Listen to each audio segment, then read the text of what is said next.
with a show of hands, how many of you all plan to vote in the February Democratic primary?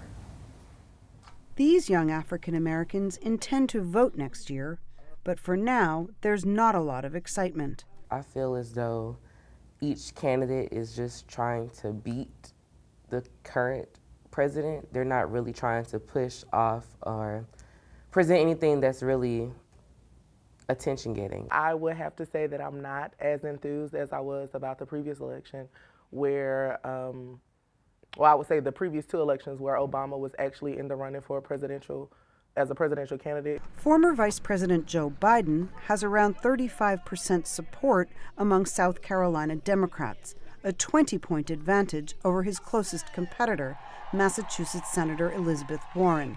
Analysts say Biden's connection to Barack Obama, America's first black president, is an asset in a state with a large African American community. But these South Carolina State University students say they have not yet picked a favorite in the Democratic field. I really haven't been wowed by any candidates. It's a few that I like or they have some good points, but it's not oh my gosh, I need them right now. So I want to make the best decision. President Donald Trump is also making a push for the support of African Americans. At a recent White House gathering, young conservatives of color said Trump deserves credit for record low black unemployment and providing more funding for black colleges and universities. We need to make sure we fight for this man, the one man who is standing up for black America. We are going to fight for, guys. We have to keep it going. In the Democratic field, African American candidates have struggled. California Senator Kamala Harris dropped out of the race, while New Jersey Senator Cory Booker languishes low in the polls.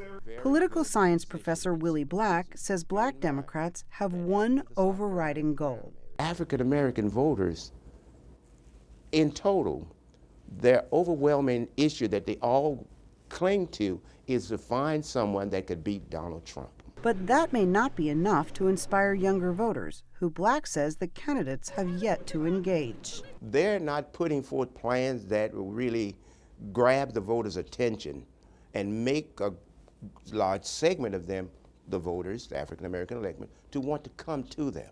While change is a universal demand among Democratic voters, young people tend to be drawn to the candidates with the boldest ideas on health care and economic opportunity. Healthcare is, of course, a big must-have in my book, as well as student loan forgiveness, because I do want to go to medical school as well. Biden views South Carolina as a firewall should he falter in Iowa and New Hampshire, states with small black populations. Many young African Americans may be undecided now, but know their votes could be pivotal in the upcoming primary election. For Chris Simpkins in Orangeburg, South Carolina, Amy Katz, VOA News.